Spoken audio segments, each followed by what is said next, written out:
എടവനക്കാട് കടലാക്രമണത്തിൽ സമരസമിതിയുടെ നേതൃത്വത്തിൽ ജനകീയ മനുഷ്യചങ്ങല. സർക്കാരിൽ നിന്ന് അനുകൂല തീരുമാനമായില്ല. വരും ദിവസങ്ങളിലും സമരം ശക്തമാക്കുമെന്ന് സമരസമിതി പറഞ്ഞു. ഷംന അശോകിന്റെ വിവരങ്ങളുമായി. ഷംന, പ്രതിഷേധം ഇപ്പോഴും തുടരുകയാണോ?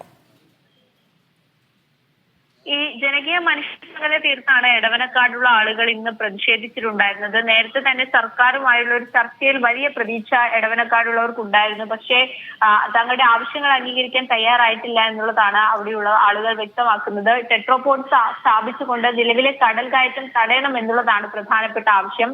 ഇന്ന് വൈകിട്ട് 5 മണിക്കാണ് പുളിക്കനാട്ട് ഓഡിറ്റോറിയം മുതൽ അണിയൽ ബോർഡർ വരെ ഇത്തരത്തിൽ ജനകീയ മനുഷ്യചങ്ങല തീർത്ത ജനകീയ സമരസമിതി പ്രതിഷേധിച്ചിട്ടുള്ളത്. വരും ദിവസങ്ങളിലും വലിയ രീതിയിലുള്ള പ്രതിഷേധം ഉണ്ടാകും എന്നുള്ളതാണ് എടവനക്കാടുകാർ നൽകുന്ന മുന്നറിയിപ്പ്.